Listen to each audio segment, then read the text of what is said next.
Hello. సమయం ఇచ్చినట్టు దేవాతి దేవుడుకును కూడి వచ్చిన మీకు దేవుని పేరున కొరకు వందనాలండి. ఇంతవరకు పాటల్లో సహాయం చేసిన దేవుడు, అలాగే కీర్తన భాగంలో ఆయన ఉన్నారు, అలాగే మనం చేయి స్తుతి ఆరాధనలోను చెప్పు సాక్ష్యాల్లోనూ సహాయం చేశారు. అలాగే వాక్య పరిచయంలో కూడా దేవుడే సహాయం చేసేలాగా వాక్యంలోకి వెళ్ళిపోదాం. లోకా సువార్త 24వ అధ్యాయము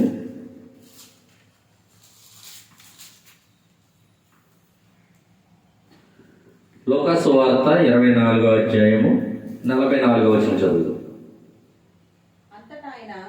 అంతటా ఆయన మోషే ధర్మశాస్త్రంలోను ప్రవక్తల గ్రంథములోను కీర్తనలలోను ఎవరిని గురించి? నన్ను గురించి అంటే ఎవరండి? యేసుక్రీస్తుని గురించి నెరవేరవాలని నేను మీ యొద్ద ఉండినప్పుడు నేను మీతో చెప్పిన మాటలు నెరవేరినవని వారితో చెప్పాను.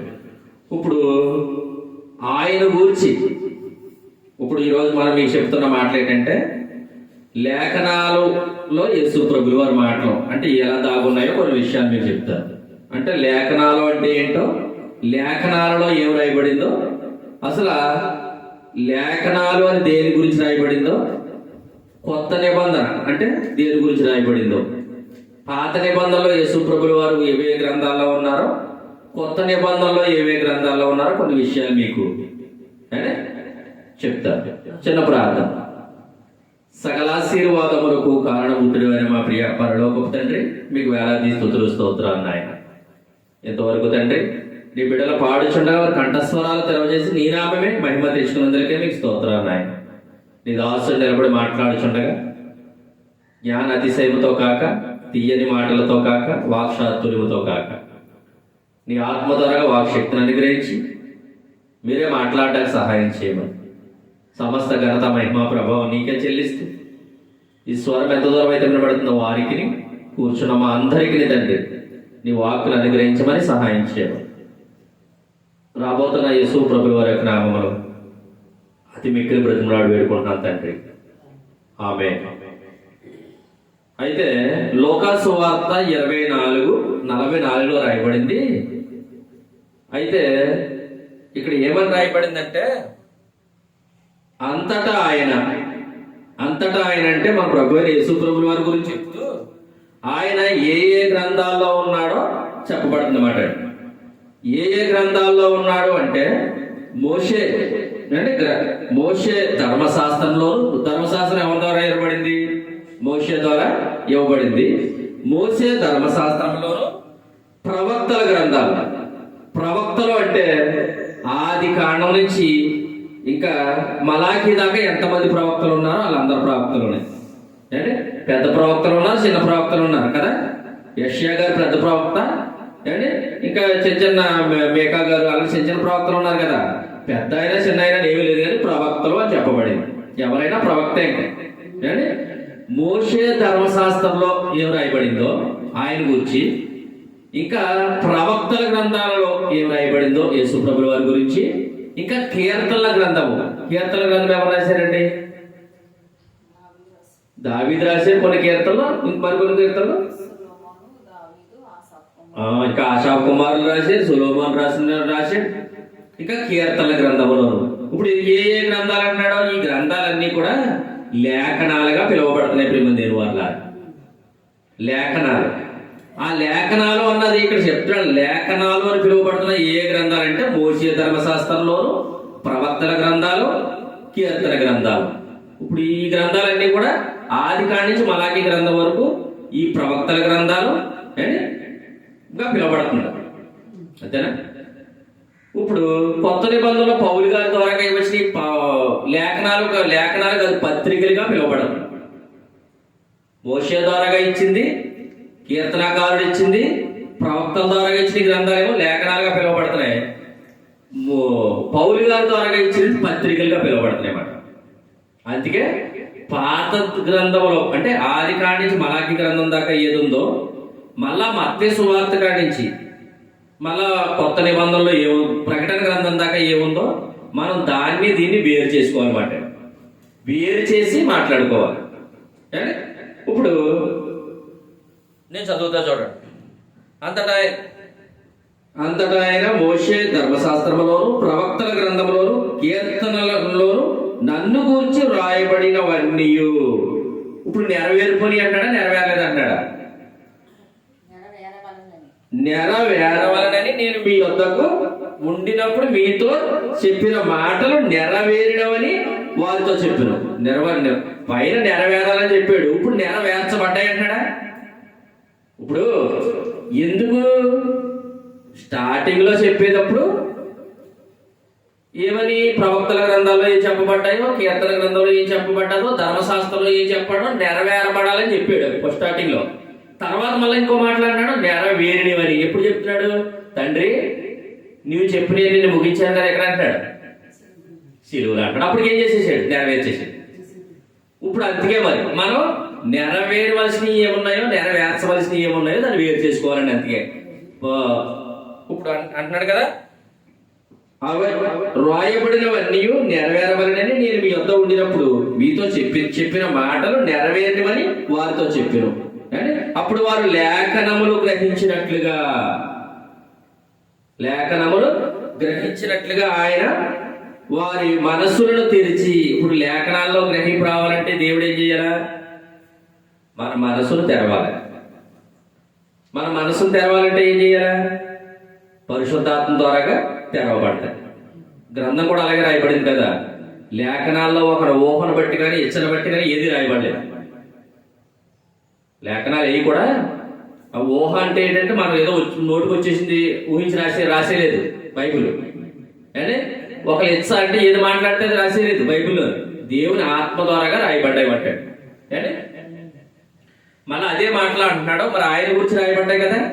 ఇప్పుడు అంటాడు క్రీస్తు శ్రమపడి 3వ దినమున మృతుల్లో నుండి లేచినని. ఇప్పుడు అది ఎక్కడ రాయబడింది? ఇప్పుడు యేసుక్రీస్తు మరణ పునరుద్ధానాలు అంటే కొత్త నిబంధనలో, ఇప్పుడు కొత్త నిబంధన ఎలా ఇచ్చాడు ఆయన మనకి? ఎలా ఇచ్చాడు? నిబంధన రక్తమే కదా. అయితే మనం లేఖనాలు అనుకుంటాం కదా, కొన్ని మాటలు ఆయన నెరవేర్చి ఏంటో నెరవేర్చవలసిన కొన్ని మాటలు చెప్తాను చూడండి. మేకా గ్రంథము ప్రవక్తల గ్రంథాల్లో ఏమి రాయబడ్డాయో మనం కొన్ని విషయాలు చూసుకుందాం చూడండి. ప్రవక్తల గ్రంథాలు అన్నారు కదా. ఏ ప్రవక్త ఏ మాటలు రాశాడో కొన్ని అక్కడక్కడ కొన్ని మాటలు చూసుకుని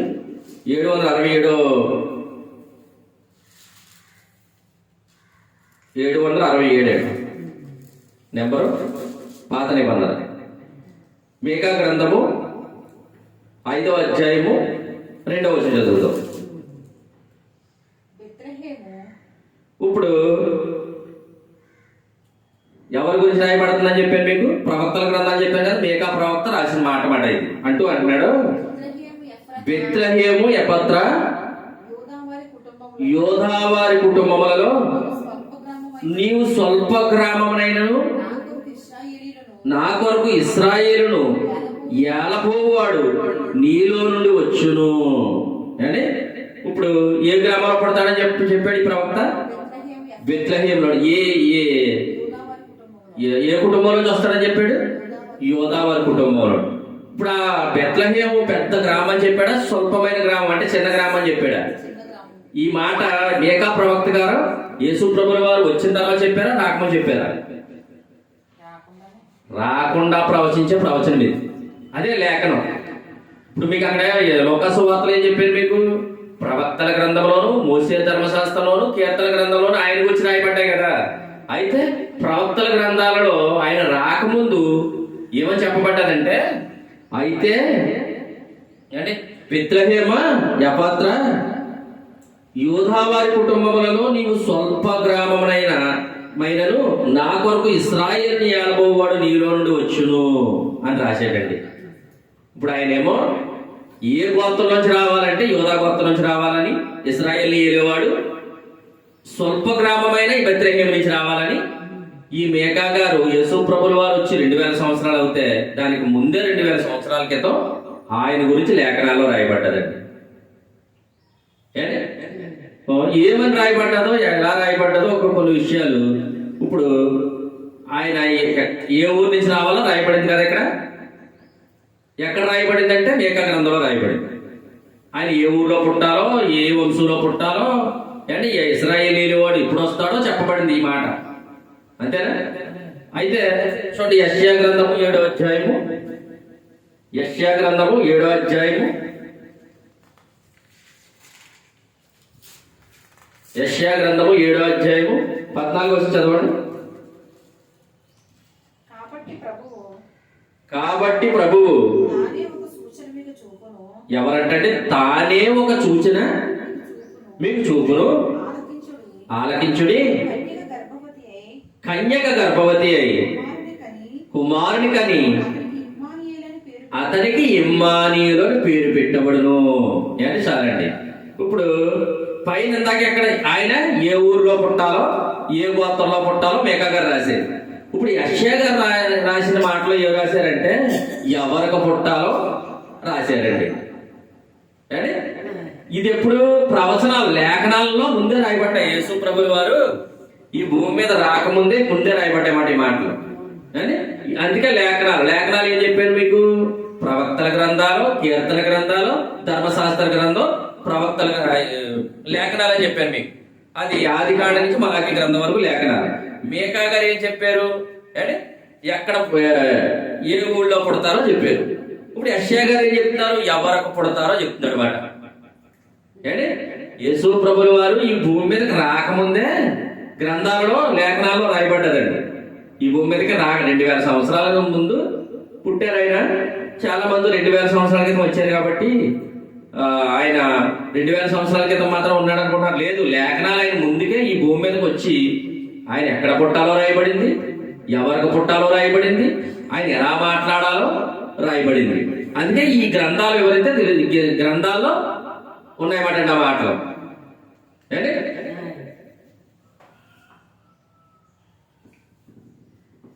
చూడండి 14వ వచనంలో ఏముందమ్మా? కాబట్టి ప్రభువు తానే ఒక సూచన మీకు చూపును, ఆలకించుడి. కన్యక గర్భవతి అయి అంటే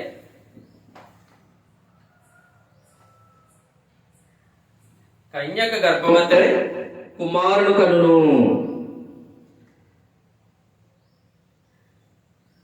కాబట్టి ప్రభు తానే ఒక సూచన మీకు చూపును, ఆలకించుడి. కన్యక గర్భవతి అయి కుమారుడు కనుడు, అతనికి ఇమ్మానీయులను పేరు పెట్టును.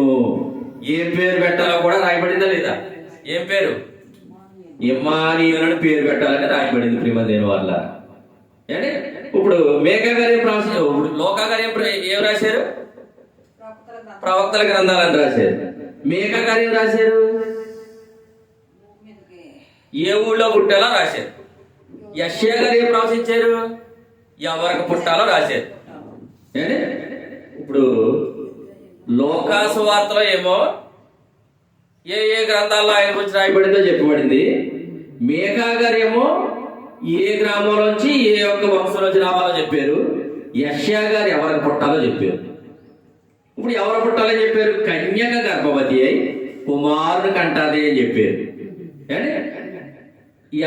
ఎలా చెప్పారు అంటే పరలోకం నుంచి దూత వచ్చి మరియ దగ్గరికి వచ్చి దయాప్రాప్తురాలా నీవు ధన్యురాలివి అని సెలవిచ్చినప్పుడు అయ్యో అని చెప్పి ఆమె అల్లిపోయింది.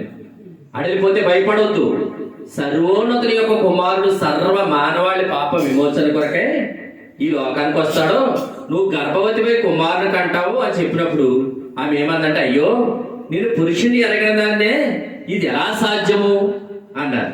అంటే అమ్మా నువ్వు పురుషుని తెలియపోరా పర్వాలేదు, అయితే సర్వోన్నతి యొక్క శక్తి నిన్ను కమ్ముకుంటదే, పరిశుద్ధాత్మ నీ మీదకి వస్తుంది. అప్పుడు నువ్వు గర్భవతిపై కుమారుని కంటావు, ఆ కుమారుడు సర్వ మానవాళి పాప విమోచనం ఆ కుమారుడి ద్వారాగా జరుగుతుంది అని చెప్పాడండి.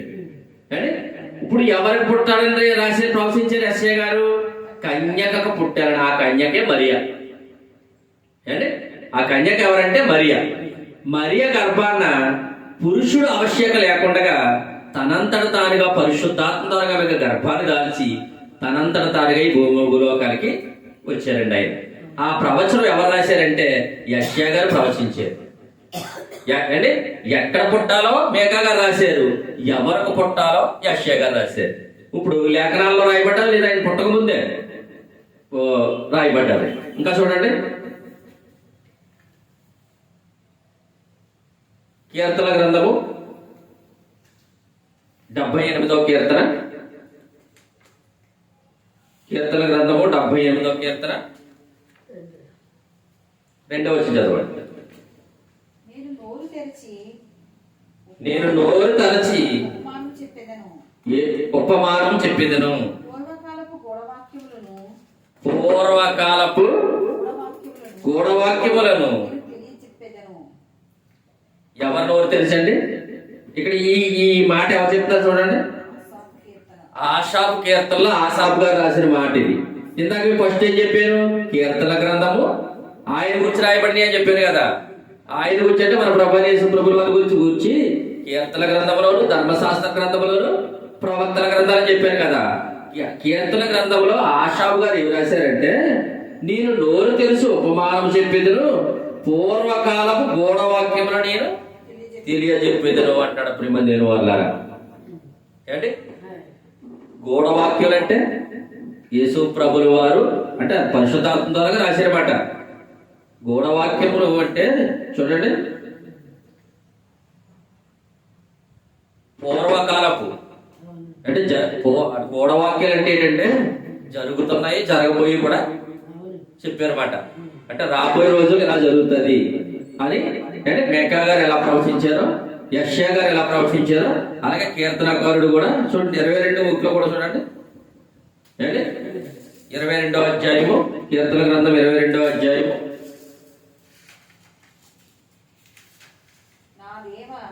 నా దేవా నా దేవా ఎక్కడన్నారండి ఈ మాట?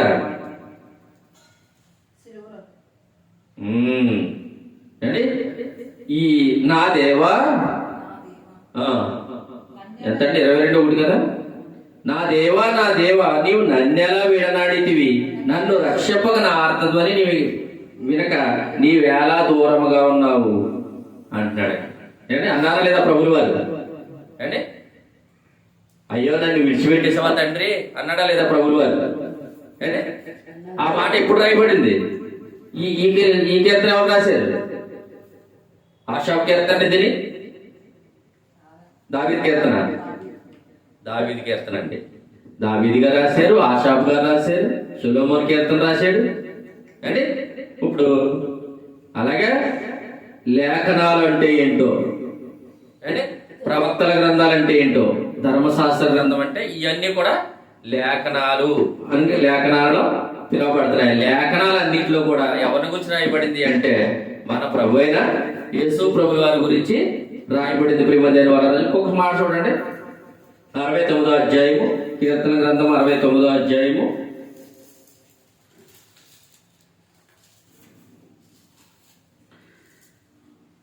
8వ వచనం. కీర్తన గ్రంథము 69వ అధ్యాయము 8వ వచనం చదవండి. నా సహోదరులకు నేను అన్యుడనైతిని, పరుడునైతిని. చూడండి అండి, అలా 21 కూడా చూడండి. 21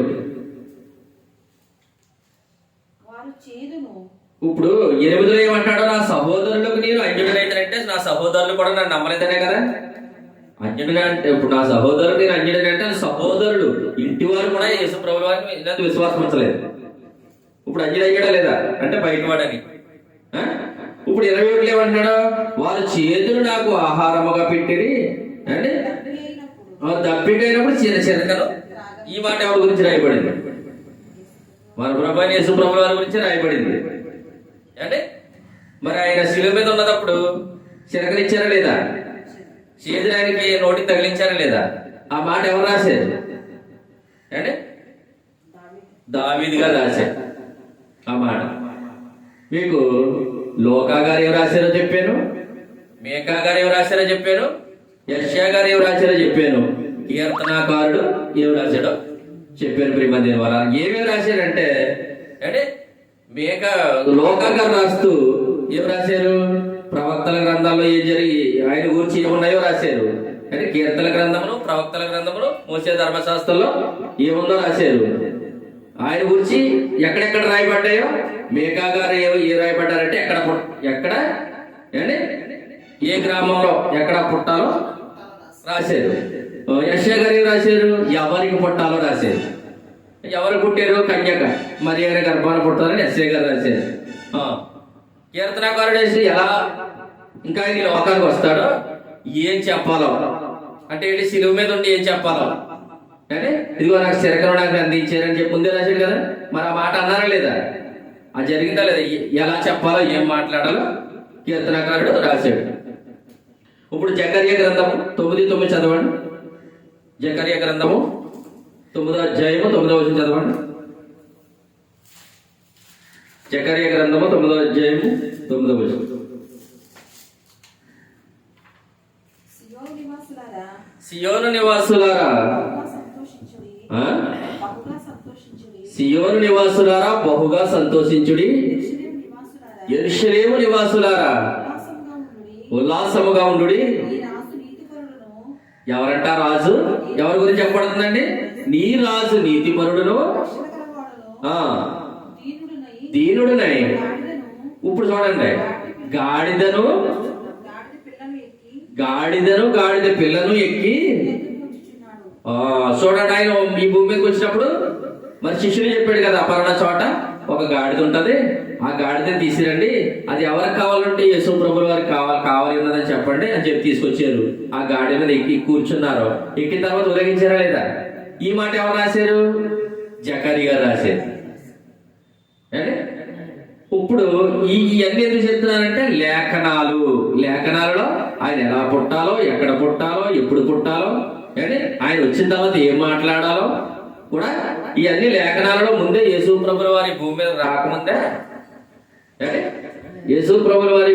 రాకముందే ఇవన్నీ రాయబడ్డాయి మాట అండి. 2000 సంవత్సరాల క్రితం రాయబడిన మాటలు కాదు ఇప్పుడు నేను చెప్పి, సుమారుగా 4000 సంవత్సరాలు అవ్వచ్చు.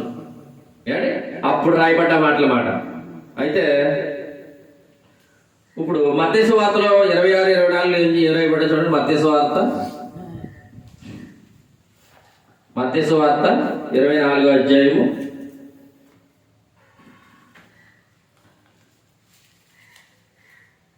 26వ అధ్యాయము 24వ వచనం. మత్తయి సువార్త 26, 24. మనుష్య కుమారుని గురించి రాయబడిన ప్రకారము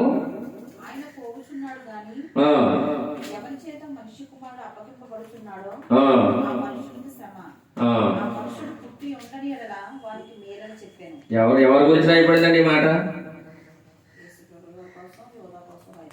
యేసు ప్రభుల వారి కోసం 24లో రాయబడింది.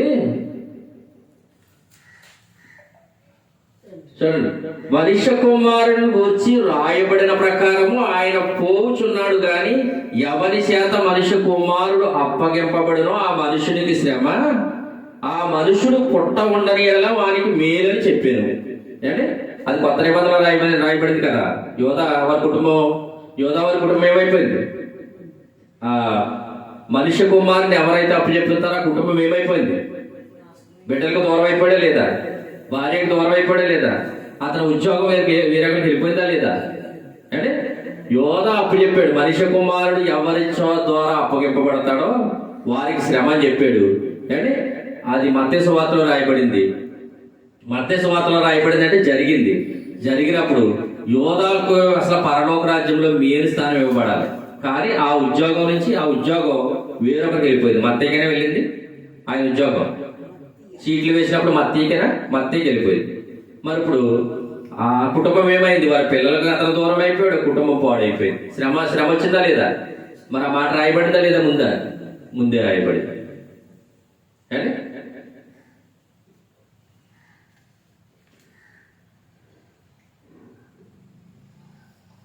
ఎక్కడ పుట్టాలో రాయబడింది, ఏ గ్రామమో రాయబడింది, ఏ వంశమో రాయబడింది, ఏం చెప్పాలో రాయబడింది. ఇంకా అప్పగింపబడాలో. ఇంకా ఈ భూమి మీదకి వచ్చిన తర్వాత కీర్తన గ్రంథంలో ఎవరింటికి వెళ్ళాలని కూడా రాయబడి. జక్క ఇంటికి మరి వెళ్ళాడా ప్రభు? అందుకే జక్క ఇంటికి వెళ్ళినప్పుడు జక్క ఇంటికి రక్షణ వచ్చిందా లేదా?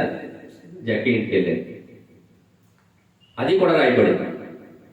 ఆయన ఏం మాట్లాడాలో కూడా అన్ని ముందే రాయబడ్డాయన్నమాట. అయ్యే లేఖనాలు. ఆ లేఖనాలు ఏంటంటే నన్ను గురించి, లేఖనాల్లో నన్ను గురించి రాయబడింది అంటారు కదా. ఆ లేఖనాలు ఏంటంటే ప్రవక్తల గ్రంథం, కీర్తన గ్రంథం, ధర్మశాస్త్ర గ్రంథం.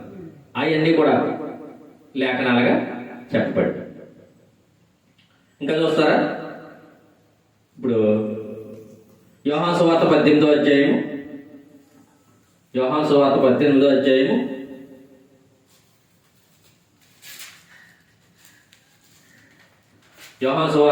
అధ్యాయము 10వ వచనం చదువు.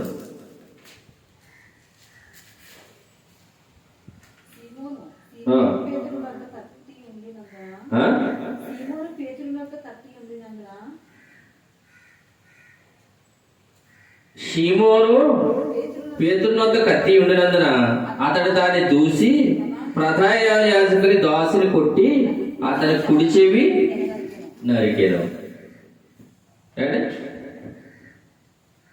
ఇప్పుడు అది కూడా లేఖనాల ప్రకారమే జరిగిందా జరగలేదా? అంటే యేసు ప్రభులు వారు మాట్లాడి ప్రతి మాట లేఖనాల ప్రకారంగా మాట్లాడతారు. ఆయన పట్ల జరిగిందల్లా కూడా లేఖనాల ప్రకారంగానే జరిగింది. అందుకే లేఖనముల ప్రకారమైన ఈ లోకానికి వచ్చాడు, లేఖనముల ప్రకారంగా మాట్లాడాను, లేఖనముల ప్రకారంగా సమాధి చేయబడను, లేఖనముల ప్రకారంగా తిరిగి లేచును, లేఖనం ప్రకారమే పరలోకములకు వెళ్ళిను, మరలా లేఖనాల ప్రకారమే లోకానికి వస్తాడు. అవన్నీ చెప్పబడింది కదా. ఇప్పుడు చూడండి,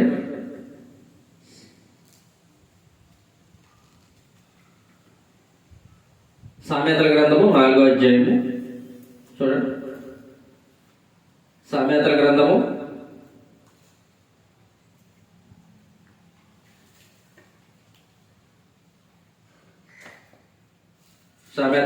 4వ అధ్యాయము 26వ వచనం 25 చదవండి.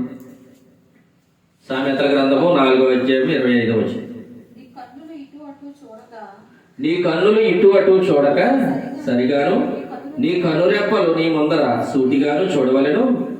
నీవు నడుచు మార్గము సరళము చేయము, అప్పుడు నీ మార్గములన్నీ స్థిరములగును. అంటే ఇప్పుడు నీవు కుడి తట్టుకైనను ఎడమ తట్టుకైనను తిరగకము, నీ పాదములు కీడులకు దూరముగా తొలగించుకొనుము అంటున్నాడు ప్రేమదేని వల్ల. అంటే ఇప్పుడు మీకు చెప్పబడిన మాటలన్నీ కూడా ఏం చెప్పాలి? ఇప్పుడు వరకు ఏం చెప్పంటే లేఖనాల గురించి చెప్పబడింది. అయితే ఇప్పుడు మన ప్రభు ఆ లేఖనాలన్నీ కూడా ఎవరి గురించి సాక్ష్యం ఇస్తున్నాయని చెప్పాను? యేసు ప్రభుల వారి గురించి సాక్ష్యం ఇస్తున్నాయని చెప్పాను. ఇప్పుడు చూడండి, కొలసీలు రాసిన పత్రిక, ఇప్పుడు నుంచి జాగ్రత్తగా వినండి. కొలసీలు రాసిన పత్రిక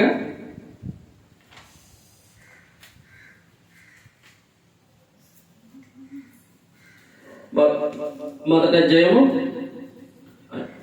25వ వచనం. దేవుని వాక్యము అనగా యుగ యుగములలోను తరములలోను దేవుని వాక్యము యుగ యుగములోను తరములోను ఏమై ఉన్నదంటే మరుగు చేయబడి ఉన్న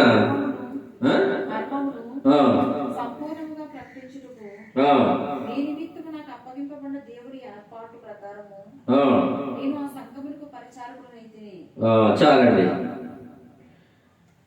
27 కూడా చదవండి. అన్యజనులలో ఈ మహిమైశ్వర్యము ఎట్టుదో అది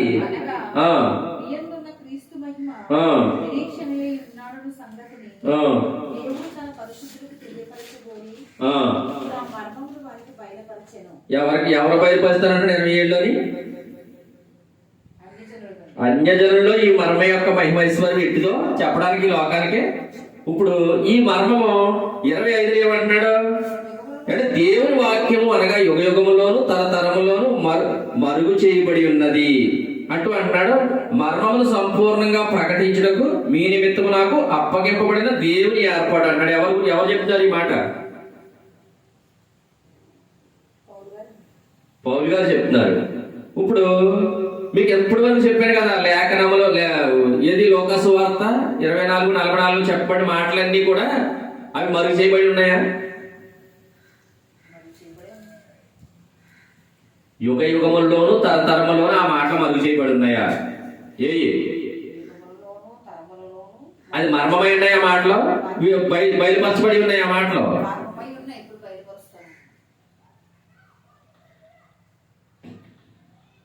కీర్తన గ్రంథంలోను, ధర్మశాస్త్ర గ్రంథంలోను, ప్రవక్తల గ్రంథంలోను ఆల్రెడీ బయలుపరచబడి ఉన్నాయి. మనం చదువుకున్నప్పుడు ఇశ్రాయేల్ అందరికీ కూడా ఇదిగో యేసు ప్రభుల వారు పరలోకం నుంచి మనిషి కుమారుడి లోకానికి వస్తాడో, ఆయన లేఖనం ప్రకారం లోకానికి వస్తారు, లేఖనం ప్రకారంగా మాట్లాడతారు, లేఖనం ప్రకారం చనిపోతారు, లేఖనం ప్రకారం పాతి పెట్టబడతారు, లేఖనంలో తిరిగి లేస్తారు, లేఖనం ప్రకారం తిరిగి వస్తారు అనేది మర్మమైనది ఆల్రెడీ ఇశ్రాయేల్ తెలుసు కదా. అది వాళ్ళకి తెలుసు, చదువుకున్న వాళ్ళందరికీ తెలుసు. అది మర్మమైన లేదు. ఇప్పుడు మర్మమైనది ఏంటి?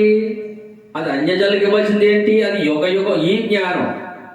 ఇప్పుడు మనం యేసుక్రీస్తునందు తెలుసుకుపోయే జ్ఞానం అది యుగాల్లోనూ అంటే తరతరాల్లోనూ మర్మమైనది. ఇప్పుడు ఈ జ్ఞానం అది అపోస్తలుడైన పౌలు ద్వారాగా, పత్రికల ద్వారాగా తెలియపరచబడుతుంది అన్నమాట.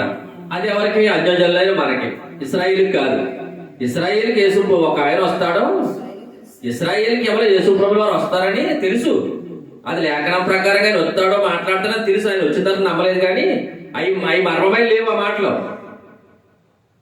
అవి లేఖనాల్లో ఉండి చదువుతో తెలుస్తుంది. అది ఇశ్రాయేల్ అందరికి తెలుసు ఒక ఆయన వస్తాడని.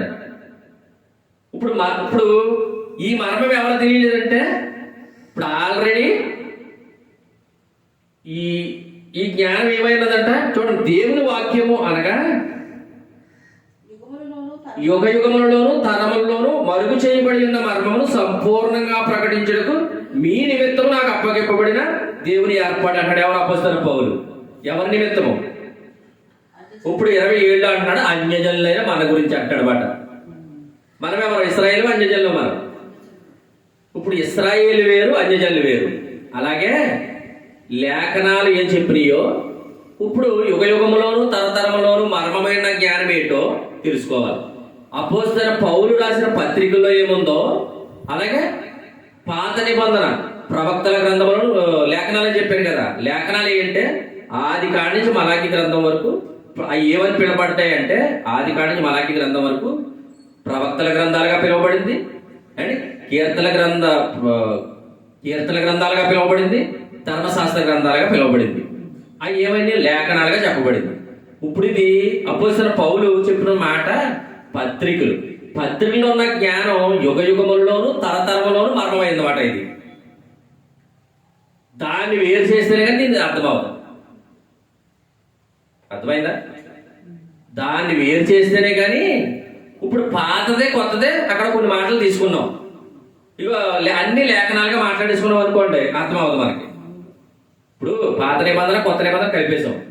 అప్పుడు ప్రభులు వారు ఏం చెప్పారు? పాతదే కొత్తది కలిపితే ఏమైపోతుందని చెప్పారు, పులిసిపోతుంది. అంటే కొత్త ద్రాక్షారసం పాతిత్తులు అయితే పాతిత్తులో కొత్త ద్రాక్షరం అయితే ఏమవుతుందని చెప్పాడు. కొత్త బట్టకు పాత బట్ట మాసికైతే ఏమని చెప్పాడు? వెలుతు కనబడుతుంది అని చెప్పాడు. అలాగే పాత నిబంధన కొత్త నిబంధన కలిపి కాదు, దాన్ని వేరు దీన్ని వేరు చేసుకుని మాట్లాడుకోవాలన్నమాట. అందుకే ఇది వీరికి ఎలా వచ్చిందంటే, ఈ మర్మమైన జ్ఞానం దైవ దర్శనం ద్వారాగా నేను పొందుకున్నాను అంటాడు ఈయన అపోస్తలుడైన పౌలు గారు. ఈ జ్ఞానం యుగ యుగములోను తరతరములోను మరుగైందన్నమాట. గ్రంథాల్లో చెప్పబడింది. ఇశ్రాయేలు కాలంలో అందరూ తెలుసు కదా, చదువుకున్న ప్రతి వ్యక్తి తెలుసు. ఒక ఆయన మనిషి కుమారుడికి భూమి మీదకి వస్తాడని, ఆయన చనిపోతాడని, ఆయన ద్వారా పాపక్షేమం జరుగుతుందని తెలుసు, ఆయన దైవ కుమారుడు అని తెలుసు. అది మరుగు చేయబడలేదు, అది గ్రంథాల్లో రాసేసాడు ఆల్రెడీ. ఈ జ్ఞానం కొత్త నిబంధనలో ఉన్న జ్ఞానం, అది నిబంధన రక్తం అంటే ఈ కొత్త నిబంధన యేసుక్రీస్తు రక్తం ద్వారా ఇవ్వబడింది. ఈ జ్ఞానం మరుగైంది అంటాడు. ఇప్పుడు ఈ మర్మమైనమాట ఎవరో ఆ మర్మమైనది ఎవరికో చెప్తున్నాడు. అన్యజనుల్లో ఈ మర్మం యొక్క మహిమ ఐశ్వర్యం వ్యక్తితో అది అనగా మీ యందున్న క్రీస్తు మహిమ నిరీక్షణై ఉన్నాడును సంగతి దేవుడు తన పరిశుద్ధులకు తెలియపరచగోరి ఇప్పుడు ఆ మర్మమును వారికి భయపరచను. వారు అంటే ఎవరంటే మనము, అన్యజనులైన మనం ఇశ్రాయేలు కాదే, అన్యజనులు మాట. కొంచెం లోతుగా చెప్పబడుతున్నాయి ఈ మాటలు. మరి మీది అర్థమవుతుంది కదా మీకు? లోతుగా చెప్పబడుతుంది మాట. అందుకే అపోస్తలుడైన పౌలు గారు రాసిన పత్రికల్లోనే బలమైన ఆహారం ఉందన్నమాట. ఈ జ్ఞానం మర్మమైంది, మరుగై ఉన్నదన్నమాట. ఎలాగుందో ఇంకో 2 వచనాలు చూసి ముగించేస్తాం. చూడండి, తిమోతి రాసిన మొదటి పత్రిక, తిమోతి రాసిన మొదటి పత్రిక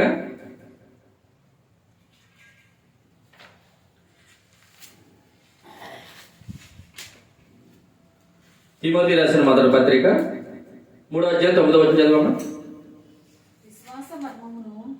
ఇప్పుడు అక్కడ ఏం మర్మమైందని చెప్పారు? యుగ యుగములోను తరతరములోను ఏం మర్మమైంది? ఆయన జ్ఞానం, మహిమ ఈశ్వరం అంటే జ్ఞానం, అది మర్మమైంది. ఇక్కడ ఏం చెప్తున్నాడు చూడండి, 3:9 అంటున్నాడు. ఇప్పుడు ఈ విశ్వాసం కూడా మర్మమైందక లేదని చెప్తున్నాడు కదా. విశ్వాసం కూడా ఏమని చెప్తున్నాడంటే చూడండి, విశ్వాస మర్మమును పవిత్రమైన మనస్సాక్షితో గైకొన్న వారే ఉండవలేను. చాలండి. ఇప్పుడు విశ్వాసం, ఇప్పుడు యుగ యుగములోను తరతరములోను మర్మమైన ఆయన ఐశ్వర్యం తెలుసుకోవాలంటే ఎలా ఉండాలో చెప్తాడు తిమోతితోని. పవిత్రమైన మనస్సాక్షి ఉండాలి అండి. అలా అంటున్నాడు చూడండి, 1వ అధ్యాయం 5లో చూడండి ఒకసారి. ఉపదేశ సారం గురించి చెప్తున్నాడు. ఇప్పుడు ఎప్పుడైతే మంచి మనస్సాక్షి ఉన్నదో ఆ మర్మం బయలుపరచబడుతున్నాడు కదా. ఇప్పుడు మొదట్లో అంటున్నాడు, తిమోతి నువ్వు ఎలా ఉండాలో చెప్తూ అంటున్నాడు. తిమోతి, ఉపదేశ సారం మీదనగా పవిత్ర హృదయం నుండి, మంచి మనస్సాక్షి నుండి, నిష్కపటమైన విశ్వాసం నుండి కలుగు ప్రేమయ్య అంటున్నాడు మాట. అంటున్నాడా లేదా? ఇప్పుడు 9లో అంటున్నాడు ఏంటి, విశ్వాస మర్మమును పవిత్రమైన మనస్సాక్షితో గైకొన్నవారై ఉండవలేను అంటున్నాడు. ఇప్పుడు విశ్వాస మర్మం మనకు బయలుపరచబడాలి. యుగ యుగములోను తరతరములోను మర్మమైన అంటే దేవుని జ్ఞానం మనకు బయలుపరచబడాలి. అది మంచి మనస్సాక్షితోనే సాధ్యం. మంచి మనస్సాక్షి అంటే ఇప్పుడు ఈ మర్మం బయలుపరచబడాలంటే మంచి మనసు మనస్సాక్షి పాడైపోయిందని చెప్తుంది వాక్యం. ఆ 2 బాగుంటేనే ఈ మర్మం బయలుపరచబడుతుంది అంట. ఇప్పుడు ఈ 2 బాగుండాలంటే పరిశుద్ధాత్మ ద్వారాగా నడిపి. అందుకే రోమిలకు రాసిన పత్రిక 8:14లో ఎందరు నా ఆత్మచేత నడిపింపబడుతారో వారు నాకు కుమారులు అంటాడు. ఆయన కుమారులుగా మనం మరి ఎలా ఉంటే అలా కుమారులు కాదండి. మరి ఎలా పడితే అలా జీవిస్తే కుమారులం కాదు. ఆయన ఆత్మచేత నడిపింపబడినప్పుడు మాత్రమే కుమారులు. యేసుక్రీస్తు కుమారులుగా చేసుకోవాలి అంటే ఆయన హృదయశుద్ధి చేస్తున్నాడు. ఆయన చేసిన త్యాగాన్ని అర్థం చేసుకున్నప్పుడు మాత్రమే శరీరధారిగా వచ్చి ఈ లోకానికి వచ్చి ఏం చేశాడో దాన్ని తెలుసుకున్నప్పుడు మాత్రమే మనకి ఈ మర్మం బయలుపరచబడుతుంది అన్నమాట. అందుకే అంటాడు ఇందాక ఆ రాసిన అన్యజనుల్లో ఈ మహిమైశ్వరం ఎట్టిదో తెలియపరచబడాలనే పరిశుద్ధులు అంటే పరిశుద్ధులు అయిన వాళ్ళకి తెలియపరచబడాలని నేను వచ్చాను అని చెప్తున్నాడు. ఆయన నన్ను ఎన్నుకున్నాడు దేవుడు అని చెప్తున్నాడు. అన్యజనుల కొరకు ఇప్పుడు ఇశ్రాయేల్ కొరకు మోషేని ఎన్నుకున్నాడు. అన్యజనులు అంటే మన కొరకు పౌలు గారిని ఎన్నుకున్నాడు దేవుడు. ఇప్పుడు ఇశ్రాయేల్కి మోషే ఎంత గొప్పవాడో అన్యజనులైన మనకి పౌలు గారు అంత గొప్పవాడు. ఇప్పుడు మనం ఎవరు మాటల వల్ల జీవించాలి. ఇప్పుడు మనం అవి ఎక్కడ ఉన్నాయి? పత్రికల్లో ఉన్నాయి. ఇప్పుడు పాత నిబంధన మలాకి గ్రంథం వరకు 10 లేఖనాలని చెప్పాను కదా, పౌలు గారు ఇచ్చిన పత్రికలుగా చెప్పబడుతున్నాయి. అవేమో లేఖనాలుగా చెప్పబడ్డాయి, ఇవేమో పత్రికలుగా చెప్పబడ్డాయి. లేఖనాలేమో ఇశ్రాయేలుకి ఇవ్వబడింది. ఏంటి, ఒక ఆయన వస్తాడు, ఏంటి ఆయన ఎక్కడ పుట్టాలో, ఎవరికి పుట్టాలో, ఏం చెప్పాలో, ఎవరి ఇంటికి వెళ్ళాలో, ఏంటి వచ్చి గాడిది కూడా ఎక్కుతాడో లేదో, ఏంటి అసలు మలుపు చెవి నరికెత్తే యేసుప్రభుల వారు అతికిస్తాడో లేదో, అవన్నీ లేఖనాల్లో రాయబడ్డాయి. అయితే పౌలు గారు చెప్పే మాటలు మాత్రం లేఖనాల్లో లేవు. విశ్వాసం కూడా మర్మమైంది అంటున్నాడు. ఈ యుగ యుగములోను తరతరములోను ఈ జ్ఞానం, ఈ ఐశ్వర్యం మర్మమైంది అంటాడు. ఆ మర్మం తెలుసుకోవాలంటే తిమోతితో అంటున్నాడు మంచి మంచి మనస్సాక్షి, పవిత్రమైన మనసుతో గైకొనాలంటున్నాడు. ఆ మనసుతో లేకపోతే గైకొనలేమంట. మనము ఎక్కడ ఆగిపోతున్నామంటే లేఖనాలు యేసు ప్రభుల వారి గురించి ఏం చెప్పబడ్డాయో అని చెప్పుకుని ఆగిపోతున్నాం. మనం అసలు లేఖన పత్రికల్లో ఏమున్నాయో మనం చెప్పుకుని ఆగిపోవాలి. అసలు అప్పుడు అర్థమవుతుంది. ఇప్పుడు పత్రికలో ఏమంటే యుగ యుగంలోను తరతరములోను ఆయన మహా ఐశ్వర్యము మర్మమైనదని చెప్పాను. ఆ మర్మం విశ్వాస మర్మమైనదని చెప్పాను.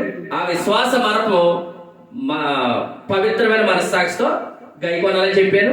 తిమోతికి అదే ఉపదేశ సారం అని చెప్తున్నాడు అని చెప్పాను. అర్థమవుతుందండి? ఆ తిమోతి చెప్తూ అదే ఉపదేశ సారం చేసేవాడు ఎలా ఉండి చెయ్యాలో చెప్తున్నాడు. వాడు ఇప్పుడే బలమైన ఆహారం మనం తినగలిగిన వారు అవుతాం మాట.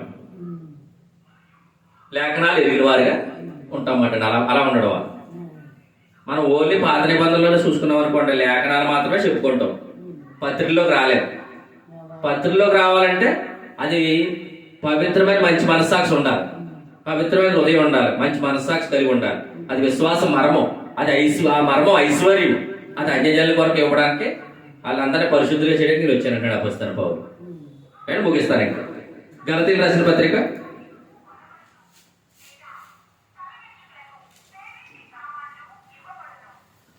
గలతీయులకు రాసిన పత్రిక 3వ అధ్యాయం 25వ వచనం చదవమ్మా. 3:25. ఇప్పుడు ఎప్పుడు వెల్లడైంది? మర్మమైంది. విశ్వాసం మర్మమైందని చెప్పారు కదా, ఎప్పుడు వెల్లడైంది?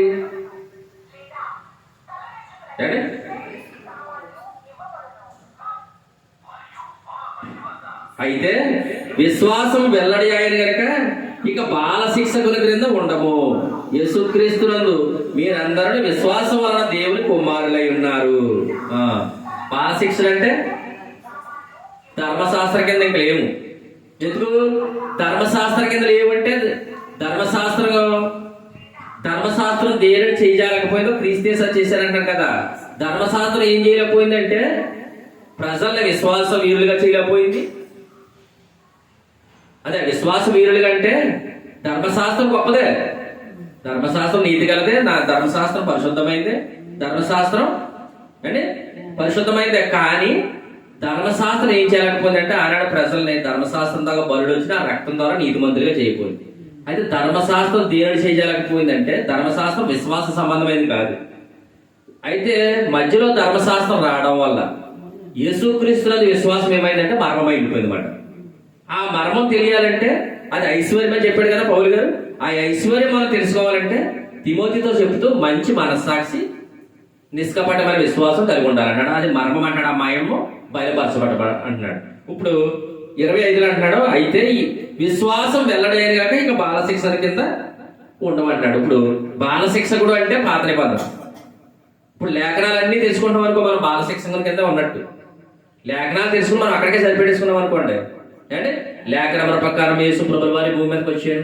ఆయన ఎక్కడ పుట్టారో తెలుసుకున్నాం, ఎలా పుట్టారో తెలుసుకున్నాం, ఆయన ఎప్పుడు ఏ గోత్రంలోంచి రావాలో తెలుసుకున్నాం, ఏ ఊర్లో పుట్టాలో తెలుసుకున్నాం, ఆయన ఎలా మాట్లాడాలో తెలుసుకున్నాం, ఆయన ఎక్కడికి వెళ్ళాలో తెలుసుకున్నాం, ఆయన మరణ పునరుద్ధానం ఏ విధంగా జరుగుతుందో తెలుసుకున్నాం. అంతే, అక్కడితో ఆగిపోయాం. ఇంక తెలియదు మనకి. అక్కడితో ఆగిపోతే ఈ మర్మం తెలియదు. ఏంటి? యేసుక్రీస్తునందు విశ్వాసం తెలియదు మాట. అంటే అది మర్మమైంది మాట.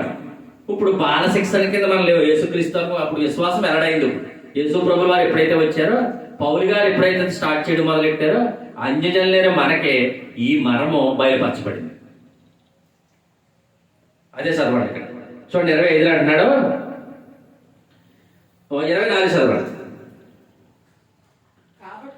కాబట్టి మనము విశ్వాసం వలన నీతిమంతులమని తీర్చబడినట్లు క్రీస్తునొద్దకు మనలను నడిపించుటకు ధర్మశాస్త్రముకు బాలశిక్షకుడు ఆయను.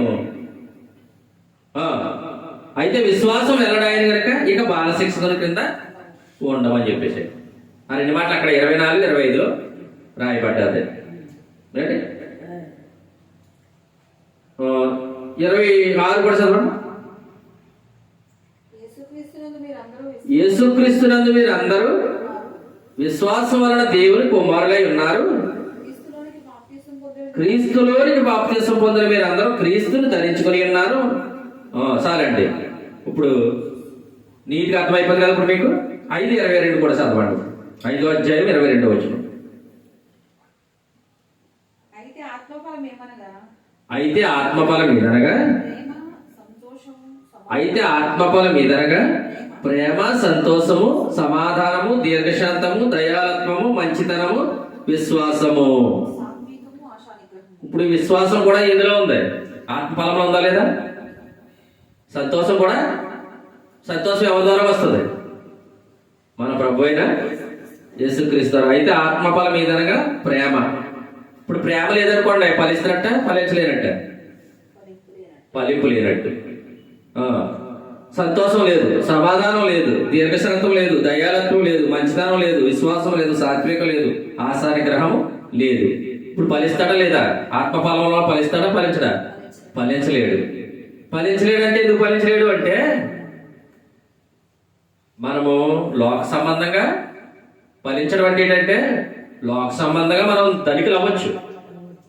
దేవుణ్ణి నమ్ముకున్నాం కాబట్టి మనం, లేకపోతే మనం జీవించే జీవితంలో ధనం విషయంలో ధనికులు అవ్వచ్చు. అయితే ఎందులో ఫలించలేమంటే ప్రేమలో ఫలించలేము. అంటే మన హృదయంలో అసూయ ఇంకా ఏవో ఉండి ఏం చేస్తాయంటే మన ఇందులో ఫలించలేము, భక్తిలో ఫలించలేము. లోకంలో ఫలిస్తాం. లోకం అందరూ చూస్తుంటుంది, మన కార్లు ఉంటాయి, డబ్బు ఉంటుంది, అన్నీ ఉంటాయి, మన ద్వారా కార్యాలు జరుగుతాయి. కానీ భక్తి జీవితంలో ఫలించలేదు.